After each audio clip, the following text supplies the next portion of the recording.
Welcome to Something to Wrestle With. Something to Wrestle With. Bruce Prichard. Bruce Prichard. Well, you know.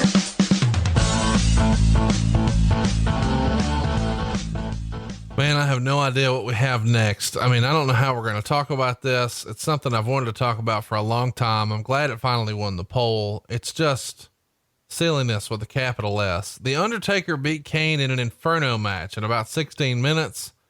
Meltzer would write, while this wasn't the first ring surrounded by fire match, it differed from the previous ones in that they put cloth on the ropes and used gasoline to start the flames, making those matches considerably more dangerous. But this was held in an indoor building, and the special effects in those matches were primitive by comparison. Again, with the exception of one spectacular dive out of the ring by Undertaker, this wasn't much of a wrestling match, but it was an interesting spectacle to watch two guys not doing much of anything in a ring surrounded by flames. The fans reacted more to the flames going up than to the moves in the match. After a chokeslam, Kane tried to tombstone Undertaker, but slipped away from it. Undertaker came back with a chokeslam and sat up from it. And they did the exact same double high kick spot that Giant and Nash did a week prior on pay-per-view.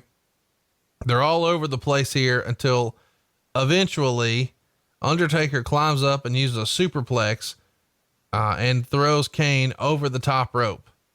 And at this point, Kane goes to walk towards the dressing room, but Vader returns and brawls with Kane back to the ring area. And then Undertaker does this running dive over the top, which is really impressive. And then Paul Bearer is in to hit the Undertaker with a chair, but of course he no-sells it. And then he clocks Kane with the chair. And, there's this weird spot where Kane then has sort of been knocked down to where he's laying with his arm under the ring. And this gave the special effects people a chance to sort of wrap his arm up with this weird protective sleeve while the crowd is distracted by the Undertaker fighting with Paul Bearer. And, they even do like a drum over Bearer's head and hit him with a mic stand, and Bearer's got color here. When he gets back to the ring, Kane's now set up for the stunt, and Undertaker kicks Kane into the flames, and he runs to the back with his fucking arm on fire. What'd you think here, Bruce? 2 3/4 stars. There's so much to talk about. Oh yeah. I need you to make any of this make sense for me. I'm struggling. Well, first of all, fuck Dave Meltzer and his condescending comments. You know, he talks about these chicken shit matches that they had in Puerto Rico and in Japan where they wrapped the ropes and they set the ropes on fire. Let's talk about how great those matches were, which were some of the worst pieces of shit I've ever seen in my life because they were so fucking bad, where all they did was hold each other's heads and try to bring them to the fire.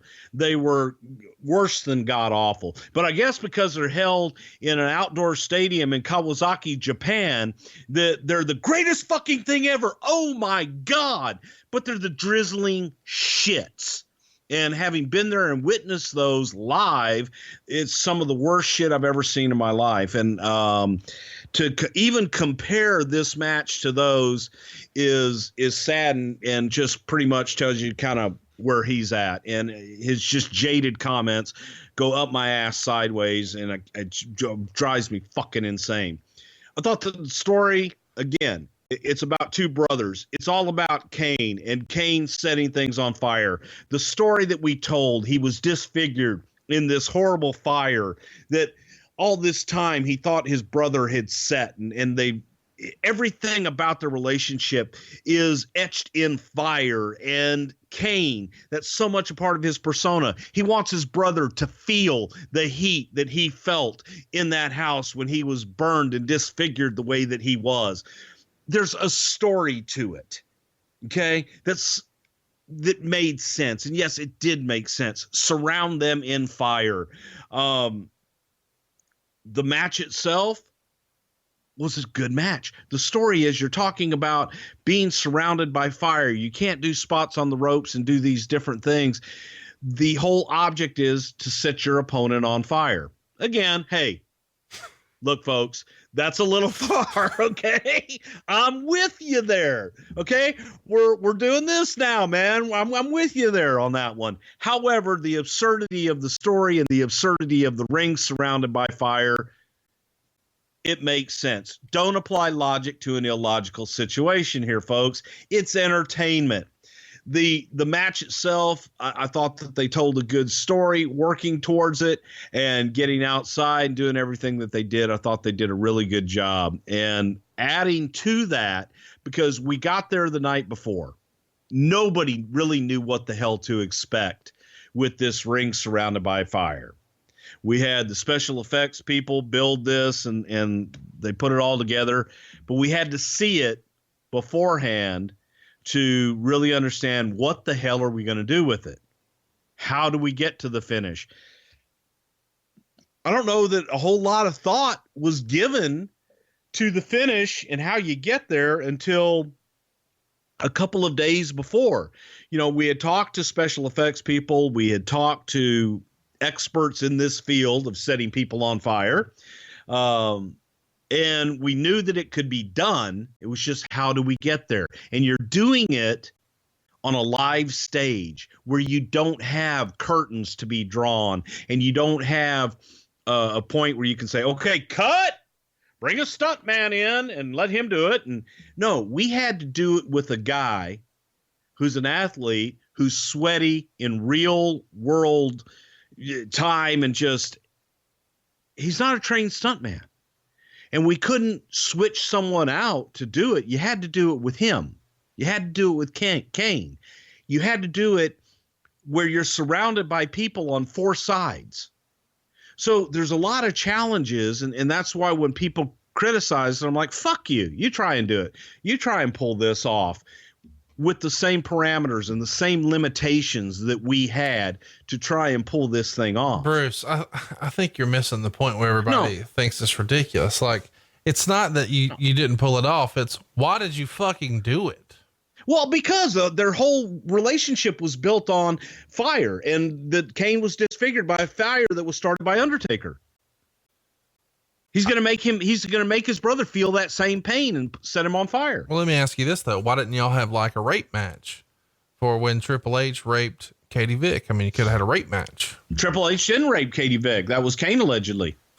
Pay attention. Why didn't you have a corpse on a pole? Pay attention, damn it. Why didn't you have a corpse on a pole match? We didn't have a corpse on a pole. That's why. This was a brother trying to make his brother feel his pain. Listen, I get it in storyline. I'm just saying, doesn't it feel like, in hindsight, doesn't this feel like really unnecessarily dangerous for the fans, for the performers, for everybody? Like, is there anything? No, it was safe for everybody, but yes, it does feel dangerous as fuck. It just feels unnecessary. Well, goddamn, unnecessary is a barbed wire match is unnecessary, and that's more dangerous than this was. You can gimmick barbed wire. How do you gimmick fire besides putting a sleeve on a motherfucker? You don't get close to the flame. You don't get close to the barbed wire. What's the difference? I don't know. This was like his one notch, like below the extremely strange wrestling thing from the mid 90s where they did like an AIDS needle match or something stupid. No, you're comparing the shit to the shit that Meltzer was talking about. This was completely different, and it was safe and it was controlled. Now, the stuff that they did in Japan with the bombs and the lighting the ropes on fire, absolutely crazy and stupid and the shits.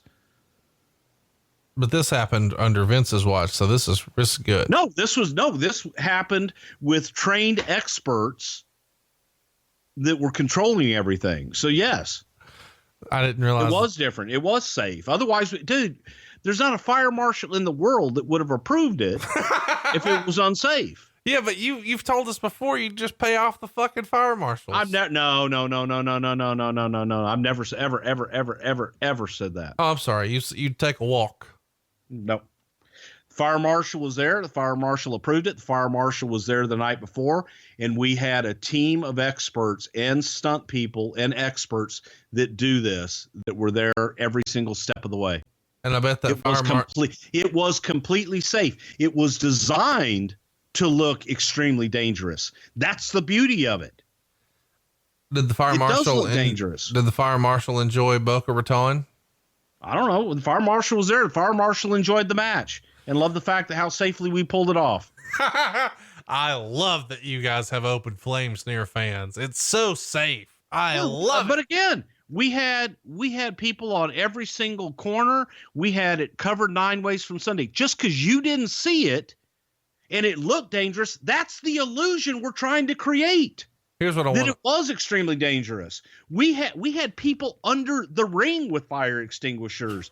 We had everything 9 ways from Sunday. If something were to happen, it would have been taken care of immediately.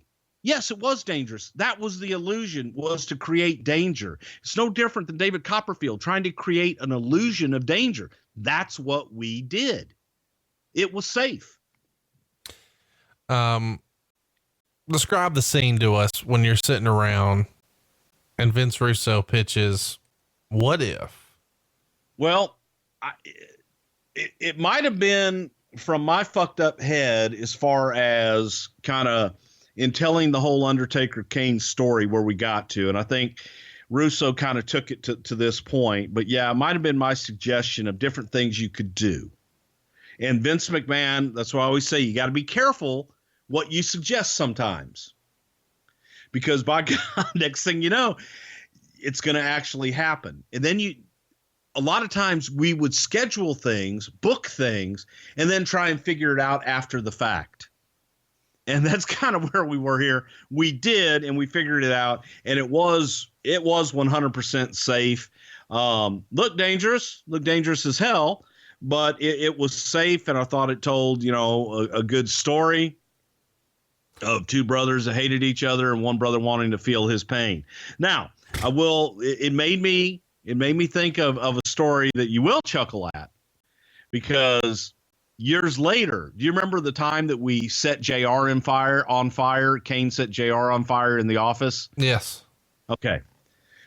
So we had brought in, and it was the same fire guy. Okay. But it was a different stunt coordinator. And the stunt coordinator is trying to take control of everything. And the fire guy is very meticulous, and he has to have everything just right when you're doing all this shit. But he allowed the stunt coordinator to kind of be in charge of some of the safety elements, if you will. And we're in a room, which is the TV office. We have cameras, a lot of equipment, a lot of different things. And the stunt man is showing how long he can stay on fire before we have to put him out. And we're shooting this so we can see, okay, how long do we have? And cut, fire extinguishers type thing. So we rehearse it, and they put gel on all over his back so he will catch fire easily. So he catches fire, we shoot it. He does the safety thing where they actually tap, and then the safety people come in with fire extinguishers. Well, the safety guy comes in with the fire extinguisher, puts him out.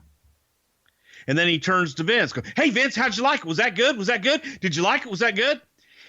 And the guy that's laying down on the ground, he reignited.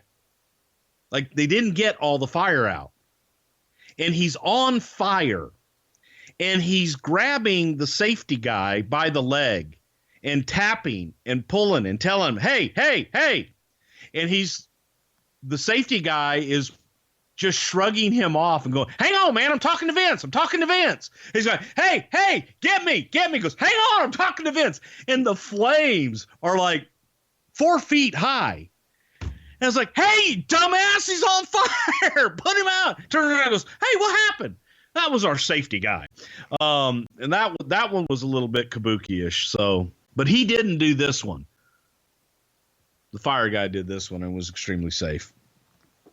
Setting JR on fire wasn't safe, but this was. How did Undertaker and Kane feel about this?